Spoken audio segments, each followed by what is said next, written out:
Ladies and gents, welcome to the... What's up, ladies and gentlemen? Ladies and gentlemen, welcome to another Canadian Computer Collector. I've already shot this intro like 60 friggin' times, and this is it. This is it. Today, we are looking at a very cool and a very rare Power Mac 6100. But wait, it's actually a Workgroup Server. We have an Apple Workgroup Server 6150/66, which stands for the 66 megahertz processor. This thing used to be local, as it has a barcode from a local school division in my city, but I did still pick it up off of eBay. Initially, I just thought I'm going to buy this because it's a Workgroup Server. I don't really care about what the condition is like, and I kind of, at face value, it looks decent, but after I tilted it on its side, I noticed not only are there two big feet missing, but there is some rust forming. Now, I think, and we also have this taped to the bottom. It's just a block of plastic. It could just be something to stabilize it because it's on 2 feet. Either way, it's not in great shape, and what we're gonna do is take a look inside, see how bad things are, kind of figure out what I can do and what I might need to farm out to someone else. It's got some little cosmetic things on the front here, but I think these plates are replaceable. We'll find out. I think I paid about $125 Canadian for this, so let's pop her open, take a look at the rust, and get an idea of whether or not this motherboard is salvageable. Greetings from a 34 degrees Celsius apartment. It's time to kick this voiceover into high gear. And also to open up the Workgroup Server and get some first impressions. And, oh man, this thing is rusty. And I think I know why. So, this Workgroup Server was part of a collection that was for sale locally in the city. It was accrued by a gentleman over a number of years. He passed away, and the person in charge of his estate was selling it. And through no fault of their own, I think it's just how things were stored at the time, or, maybe it was their fault. I have no idea. But a lot of the computers were stored outside in the snow in the cold Canadian winter. And I went over there and looked at it, and there's a stack of stuff outside. So there's a strong chance that this is one of the machines that was stored outdoors. That's why there's so much rust on the bottom of the frame. That's why there's so much rust on the power supply. It makes the most sense. There's even rust on the CD drive, so that's going to be a problem. The nice part is, though, if you can see from these shots here, the rest of it's pretty clean. It's not like this is a lost cause entirely, but we'll do a little bit of digging to get a better idea of what it is. So through a major struggle, much of which I have not included here, I pulled out the floppy, the hard drive, and the disk drive. It was a huge pain because there's not a lot of instructions online for these. Not a lot of people have done videos on these with detailed breakdowns. So I ended up looking for a service manual and found a PDF on how to release a bunch of these things because they use clips and snaps in places where you just wouldn't expect unless you've worked on them before. So with the drives out of the way, it's time to take apart the rest and pop that motherboard out. Say hello to mama, so to speak. We're just going to pull this weird plastic post out, a couple more screws, and then you play the little game with the I/O where you just sort of jiggle it. You just jiggle it, Jerry, jiggle it. And it looks like the rust problem is more than just in that one spot. So we have this obvious mess over here, but there was also a lot of rust on the rails and on some of the screws, or the mounds where the screws go in. But the board itself is actually pretty clean. If you look at these shots, there's some dust on it, but really, there's not a lot of signs of damage. Except for the battery, which clearly has had a total meltdown, and as it turned out, taken the board with it. The board still posts, according to my friend Mr. Fahrenheit, but that's it.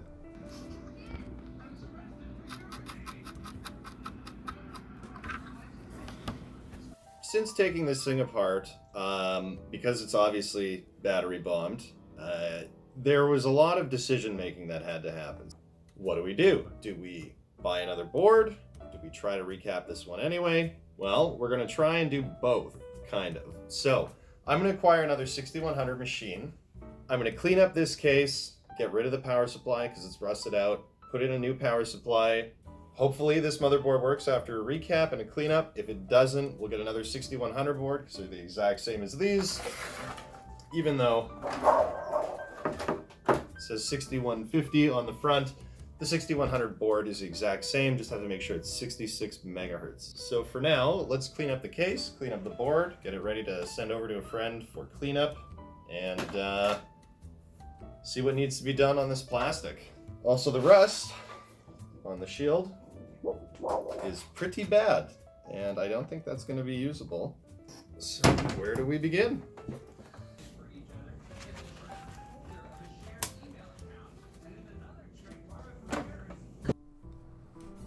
Crack of the rust, sweet taste of the dust. Doing backflips on my taste buds. Just kidding, folks, but make sure if you are sweeping rust up, you put some sort of face protection on. You don't want that stuff going in your lungs. Also, shout out to my vacuum, which is back in proper fighting order. If you're looking to get into a fight with someone, my vacuum's totally ready for it. Get in touch, send me a private message. We'll show up. He'll rock your world. It was out for 2 weeks at the vacuum repair store, and now back in total perfect working action, just like the day we met. Like the day that we got married, which was the first day we met. I married my vacuum in a Vegas-style wedding. Anyway, not important. So here we are cleaning up the area where the battery used to be held, where it once called home. And you'll notice that the chip on the bottom right is actually missing some of its legs. And I wonder if that had something to do with the fact that a battery exploded right next to it and then was left largely outside, from what I can tell, for many years. So that's going to cause a problem, and that's going to make this board a whole lot less desirable to recap. And oddly enough, that wasn't something that I caught. That was something that my friend Mr. Fahrenheit caught when I brought him the board to see if we could recap it. He noticed that right away. And actually, if we look here now that I've washed it with water, white vinegar, and then also 99% ISO, the board is still just in awful shape. There's quite a bit of damage to the PCB. One of those chips has degraded. So in the end, I don't think this is going to be savable. According to Miss Fahrenheit, it does post, but that's about it. So to be determined. With the board in mind, it's time to clean out the rest of the case, pull out the power supply, pull out those one-piece triple drive caddy plastic brace type piece.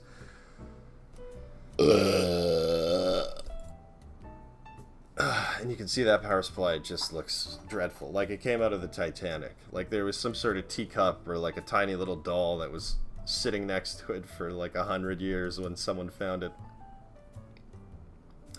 And actually, that piece with all of the drives, or that holds all of the drives, was such a headache to get out, and I accidentally ended up breaking 2 tabs when I was doing it. I really feel awful about it because I hate breaking anything on any of these old machines. It just was unavoidable in the moment, and if I could go back in time, I think I would.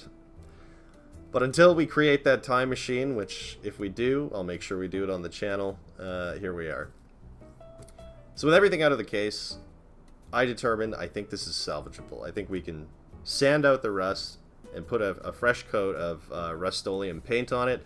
So here we go. This is me sanding out the case. There's quite a bit of footage of it, and I don't really have a story for all of it. So I put a couple treats in between some of the shots for you guys to keep an eye out for while we get through this.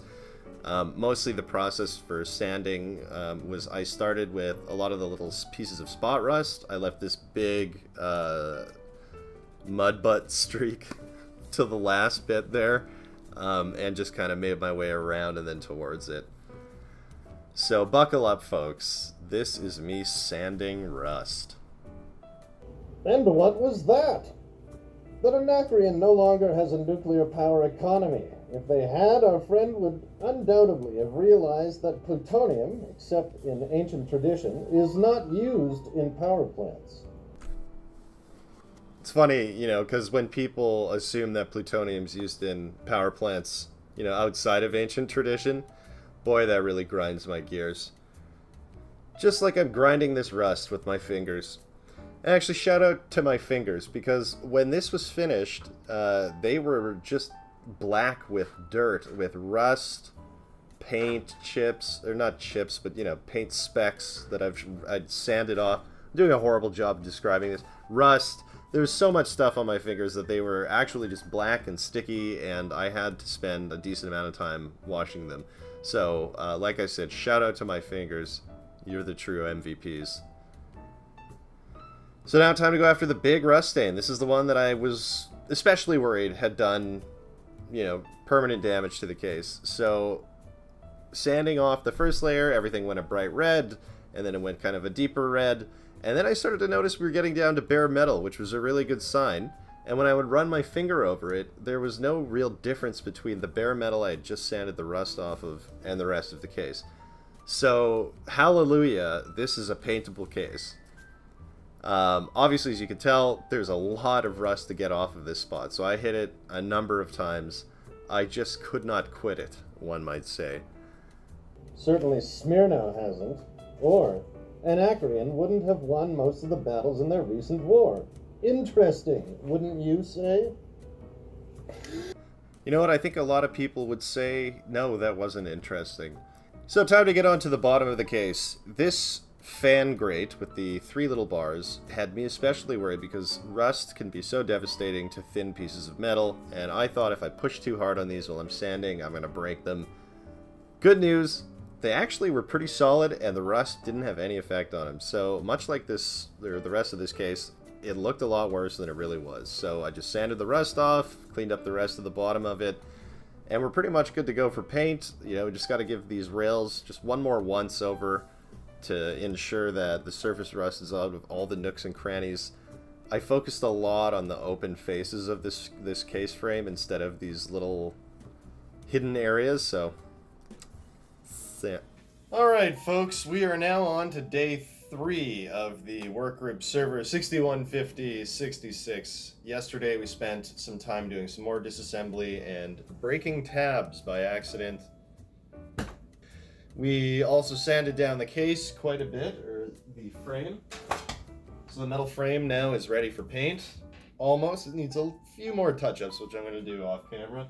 And today we're going to look at cleaning up the plastic pieces that we pulled off yesterday. So inside this case has some rust stains and a few other things. We're going to try and pull those off with cleaning spray, and if the cleaning spray doesn't do it, some toothpaste. Brushing your teeth with rust. This sticker has to come off and the residue be cleaned. Otherwise the case isn't in terrible shape. We've got residue from old stickers on the back of this piece. We'll see what we're going to do with that. This power supply is garbage, as it looks like it was pulled out of the bottom of an ocean. Onward and upward. Am I right?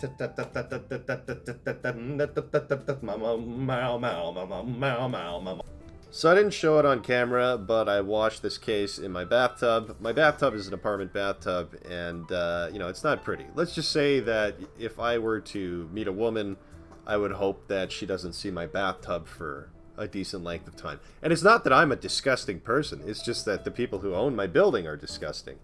Okay, so first impressions, dish soap and water didn't really do much, so we're busting out the toothpaste. Toothpaste, actually, funnily enough, I learned from Home Improvement, starring Tim Allen, that rust can be taken off with toothpaste off of certain surfaces. It's not like you're going to remove the rust from your car with toothpaste, but surface rust can be removed if you brush on enough toothpaste, let it sit for a while, and then with a wet brush you come back and scrub it off. And actually, in this case, pun intended, it did a hell of a job. Look at how clean this case looks. Mamma mia. You know what? I actually sang a song on the first take of the voiceover that I did for this part. You know, like, born clean as the wind blows. It was terrible. And here I am sharing that with you instead of actually doing it. So in a way, the song won. Which is unfortunate. There is so much noise outside. That's going to be it for part 1 of this Workgroup Server 6150-66. So far we've done a ton of disassembly, a little bit of cleaning stuff up, and determine which parts are going to need to be replaced. So, what's coming up next? We're going to send the motherboard off to my man Mr. Fahrenheit, see if it can be saved. If not, we're going to try and negotiate a replacement board for it. And then we're going to repaint the case, get a new power supply, reassemble everything, and hopefully this stinking computer turns on. So thanks once again for tuning in and watching myself, the Canadian Computer Collector, as well as some of my cats as we putt around with old computers. Like I said, I'm no expert. This is all a learning journey, and each machine that we work on is a new and interesting project for me. So if that's up your alley, please like and subscribe. Other than that, I have nothing else to say. I am literally out of ideas. Let's just call the video here. Goodbye. And have a good night.